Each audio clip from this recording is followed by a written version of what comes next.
welcome back to another episode of It's Showtime with me Obhipsha only on Rogin TV যেখানে থাকছে entertainment world's এর বিভিন্ন খুঁটিনাটি updates, তারকাদের অনেক অজানা গল্প আর দারুণ মজার গসিপ। তাহলে চলুন শুরু করে দিই আজকের এপিসোড। আর প্রথমেই চোখ রাখবো আজকের আপডেটসে। অক্ষয় কুমারের বহুল জনপ্রিয় ছবি ওয়েলকাম ফ্র্যাঞ্চাইজির নতুন cinema welcome to the jungle ইতিমধ্যেই দর্শকদের মধ্যে ব্যাপক সাড়া ফেলেছে। কমেডিয়ান ও অভিনেতা কৃষ্ণা অভিষেক এক দারুণ খবর জানিয়েছেন। তিনি বলেছেন সম্ভবত এই সিনেমায় একটি ক্যামিও করতে দেখা যেতে চলেছে বলিউডের অন্যতম সুপারস্টার সালমান খানকে। একদমই ঠিক, দুই সুপারস্টারকে নিয়ে এই সিনেমা কেমন হতে চলেছে তাই নিয়ে দারুণ উৎসাহী কিন্তু দর্শকেরা। এর আগে ওয়েলকাম ফ্র্যাঞ্চাইজির অন্যান্য সিনেমা অতটা জনপ্রিয়তা লাভ করতে পারেনি। ওয়েলকাম অর্থাৎ প্রথমবারের ওয়েলকামের মতো অতটা জনপ্রিয়তা বা খ্যাতি বক্স অফিসে সাফল্য কোনোটাই পরবর্তীকালের সিনেমাগুলো তেমন ভাবে আদায় করতে পারেনি। এখন দেখার সালমান খানের উপস্থিতি কি এই সিনেমাকে খানিকটা আরো বাড়িয়ে দেন, বক্স অফিসে এর সফলতা কতটা অর্জন করতে পারে, সবটাই সময় বলে দেবে। এখন দেখার ওয়েলকাম টু দ্য জঙ্গল দর্শকের মধ্যে কতটা উচ্ছ্বাসা তৈরি করতে পারে। অক্ষয় কুমারের বহু প্রতীক্ষিত কমেডি ছবি ওয়েলকাম টু দ্য জঙ্গল দর্শকদের মধ্যে ইতিমধ্যেই ব্যাপক সাড়া ফেলেছে।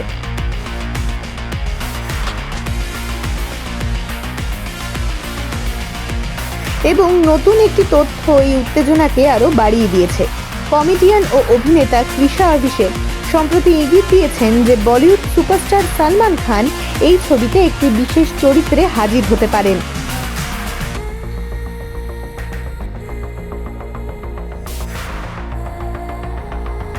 এর ফলে দুই মেগাস্টারকে একই পর্দায় দেখার জন্য ভক্তরা অধীর আগ্রহে অপেক্ষা করছেন।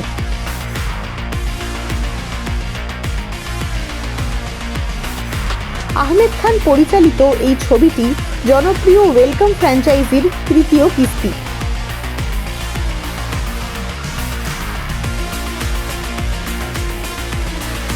এবং এতে বলিউডের কোনো কমেডি সিনেমায় দেখা অন্যতম বৃহত্তম তারকা সমাবেশ রয়েছে।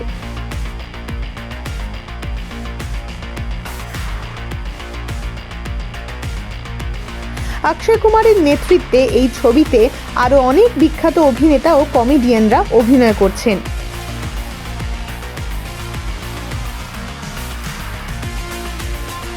যা অ্যাকশন, অ্যাডভেঞ্চার এবং হাসির এক দারুণ মিশ্রণের প্রতিশ্রুতি দিয়েছে।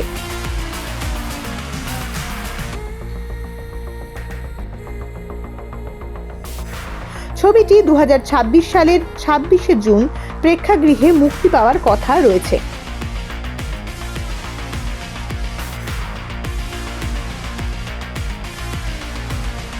সম্প্রতি পাপারাজ্জিদের সাথে আলাপকালে কৃষ্ণা অভিষেককে ওয়েলকাম টু দ্য জঙ্গলে সালমান খানের ক্যামিও বা বিশেষ উপস্থিতি নিয়ে ওঠা গুঞ্জন সম্পর্কে জিজ্ঞেস করা হয়।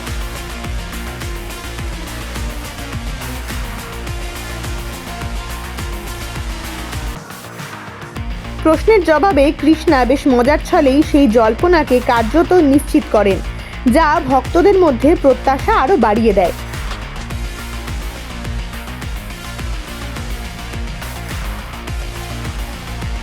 যদিও নির্মাতারা সালমানের উপস্থিতি নিয়ে এখনো কোনো আনুষ্ঠানিক বিবৃতি দেননি, তবুও কৃষ্ণার এই প্রতিক্রিয়া সোশ্যাল মিডিয়ায় ব্যাপক আলোচনার জন্ম দিয়েছে।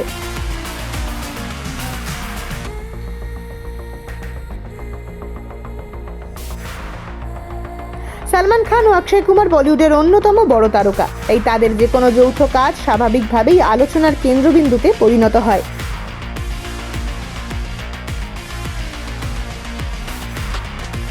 সালমান খান যদি সত্যি এই ছবিতে হাজির হন, তাকে যদি খুব ছোট কোনো চরিত্রেও দেখা যায়, তবে সেটিও সম্ভবত ছবিটির অন্যতম প্রধান আকর্ষণ হয়ে উঠবে।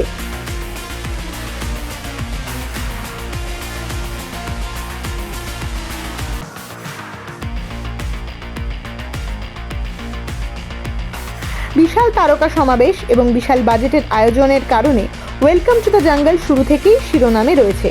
ছবিটির ট্রেলার দর্শকদের কাছ থেকে ইতিবাচক সাড়া ফেলেছে। অনেকেই এর জমজমাট কমেডি এবং তারকা সমৃদ্ধ কাস্টিং নিয়ে প্রশংসাও করেছেন। এই প্রজেক্টটিকে বছরের অন্যতম বড় কমেডি রিলিজ হিসেবেই তুলে ধরা হচ্ছে। Toxic, the farewell for grown আপস।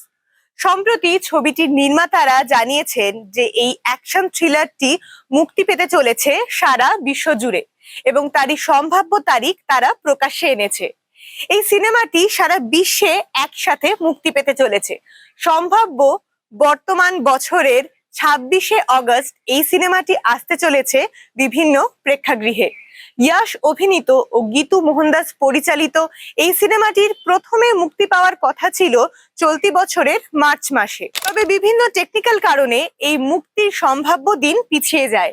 এখন শোনা যাচ্ছে সারা বিশ্ব জুড়ে এই সিনেমাটি মুক্তি পেতে চলেছে 26শে অগস্ট। এই নিয়ে প্রচন্ড উচ্ছ্বসিত প্রযোজকরা এবং নির্মাতা সংস্থারা।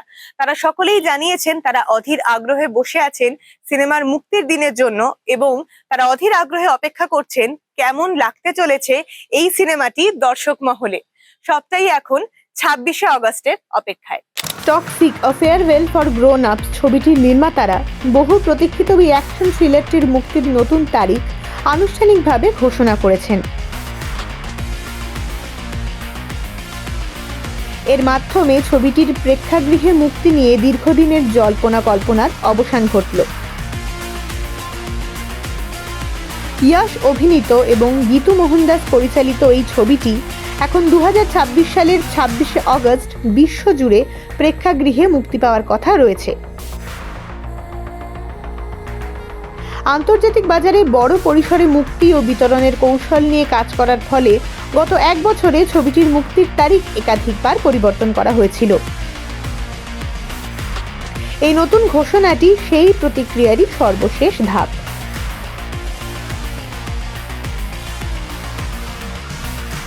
ছবির নতুন প্রচারণামূলক উপকরণের সাথে একটি আনুষ্ঠানিক ঘোষণার মাধ্যমে ইয়াশ নিজেই এই তারিখটি নিশ্চিত করেছেন। এর আগে ছবির মুক্তির সময়সূচি 2026 সালের মার্চ থেকে পিছিয়ে জুনে নেওয়া হয়েছিল।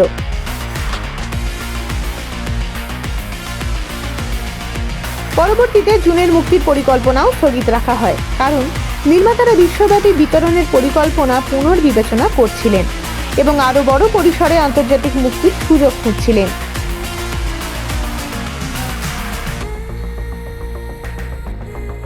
চলচ্চিত্র শিল্পের বিভিন্ন প্রতিবেদন থেকে জানা যায় যে সিনেমাকনে ছবিটির উপস্থাপনা বিদেশের পরিবেশকদের মধ্যে ব্যাপক আগ্রহ সৃষ্টি করেছিল।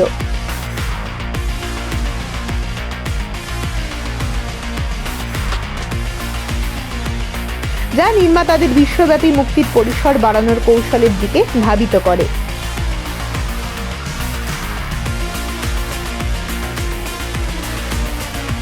এর আগে মুক্তির তারিখ পিছিয়ে দেওয়ার পেছনে মধ্যপ্রাচ্যের কিছু অঞ্চলে সিনেমা হল পরিচালনার বিষয় নিয়ে উদ্বেগেরও ভূমিকা ছিল।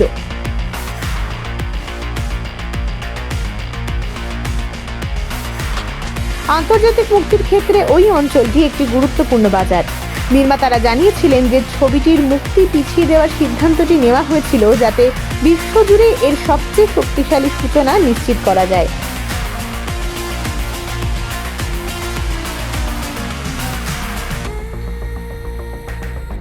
টক্সিক বর্তমানে নির্মাণাধীন সবচেয়ে উচ্চাকাঙ্ক্ষী ভারতীয় চলচ্চিত্রগুলির মধ্যে অন্যতম।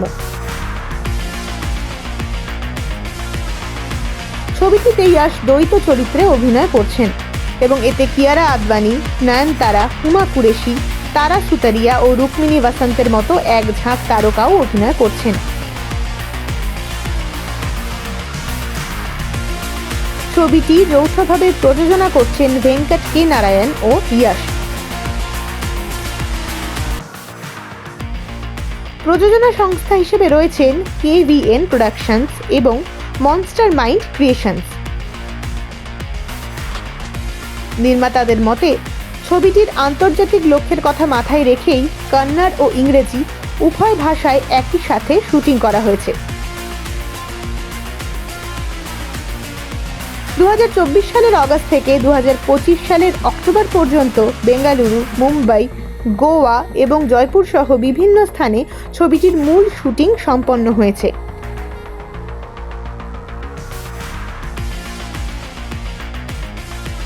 2023 সালের ডিসেম্বরে ইয়াশ 19 নামে কাজ শুরুর ঘোষণার মাধ্যমে প্রকল্পটির কথা প্রথম জানা গিয়েছিল।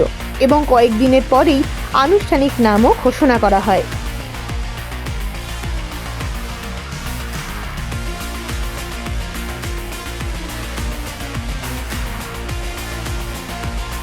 $800 থেকে $850 কোটি টাকা বাজেটের এই ছবিটিকে সর্বকালের অন্যতম ব্যয়বহুল ভারতীয় চলচ্চিত্র হিসেবে বিবেচনা করা হচ্ছে।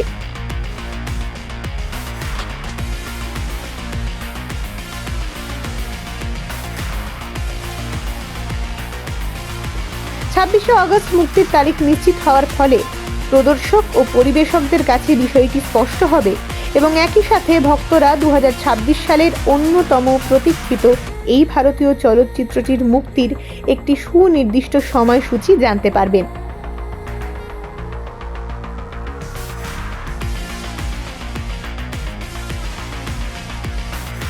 বর্তমানে চলচ্চিত্রটি বিশ্বজুড়ে 26শে আগস্ট 2026 তারিখেই মুক্তি পাওয়ার কথা রয়েছে।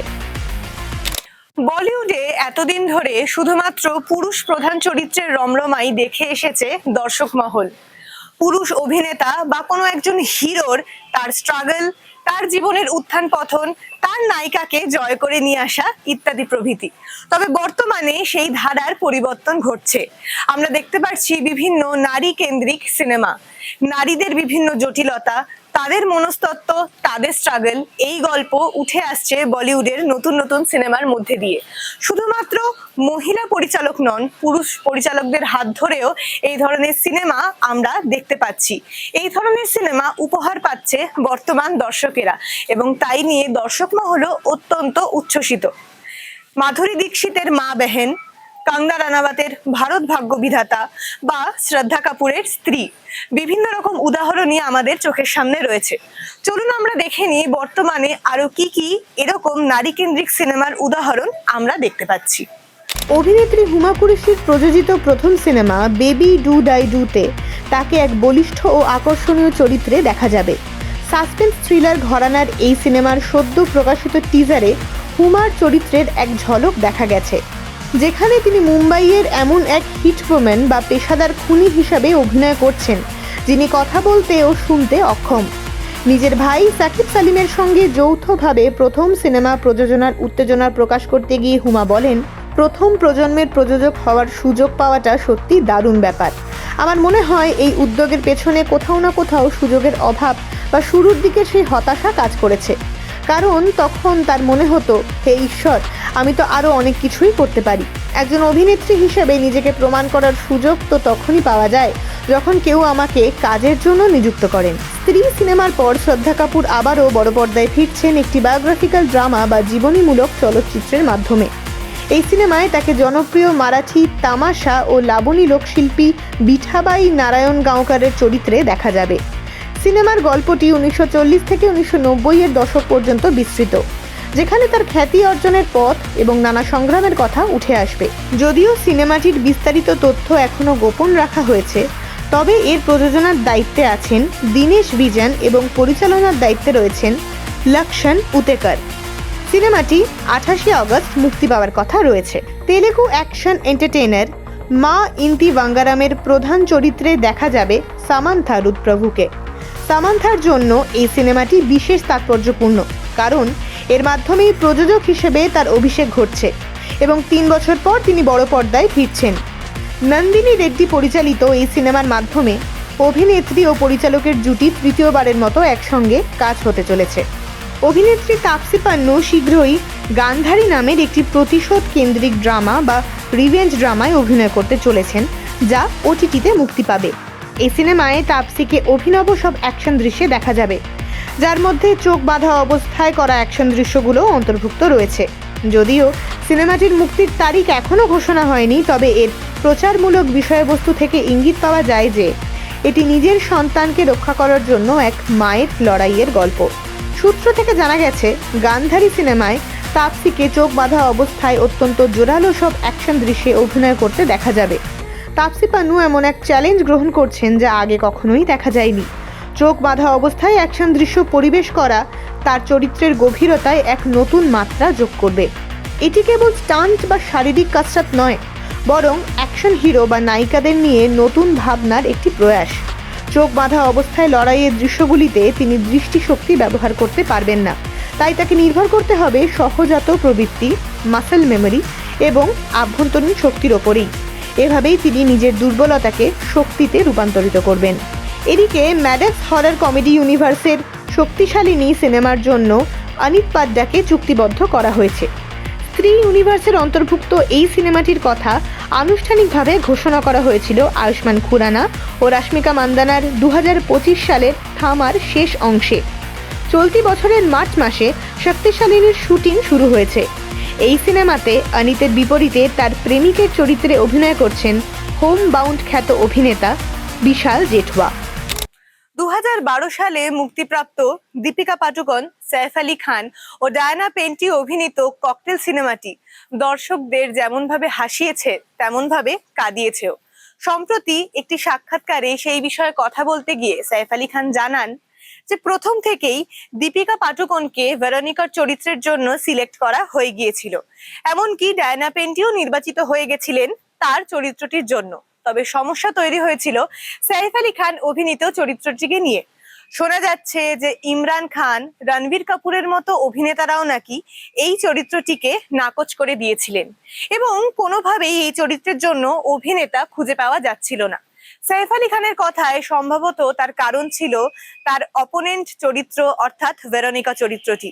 বর্তমানে বলিউডের অন্যতম আলোচিত একটি চরিত্র হলো দীপিকা পাডুকোনের অভিনীত ভেরোনিকা চরিত্রটি। তার লাইফ স্ট্রাগল, তার ট্র্যাজেডি, তার ইমোশনাল দিকগুলো সবটাই দারুণভাবে নাড়া দিয়ে দিয়েছে দর্শকদের এবং সেই কারণেই হয়তো তার বিপরীতের চরিত্রটি অভিনয় করার জন্য রাজি হচ্ছিলেন না কোনো অভিনেতাই। সৈফ আলী খান জানান যে এই সিনেমাটিতে এই চরিত্রটিতে হ্যাঁ করার পর তার এই কাজটি করতে দারুণ ভালো লেগেছে এবং শুটিং এর সময়কার আনন্দ মুহূর্তের কথাও তিনি শেয়ার করেন বাকি সকলের সাথে।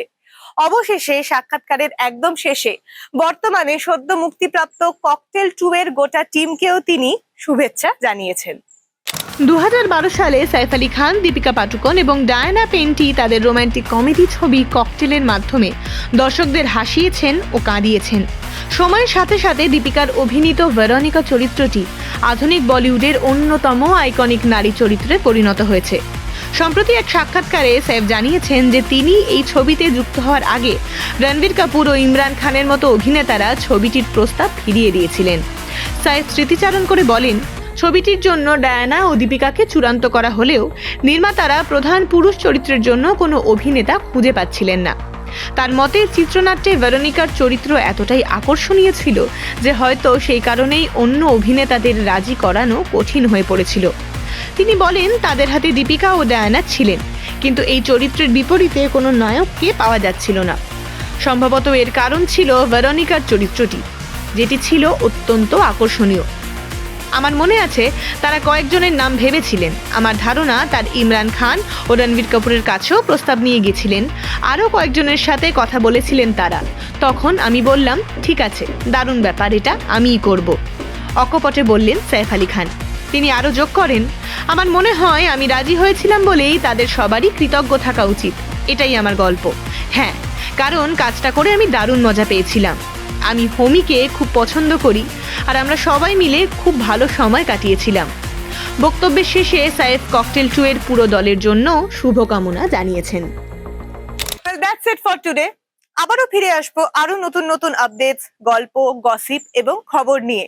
ততক্ষণ আমাদের সঙ্গে থাকুন, দেখতে থাকুন ইটস শো টাইম, শুধুমাত্র রঙিন টিভির পর্দায়।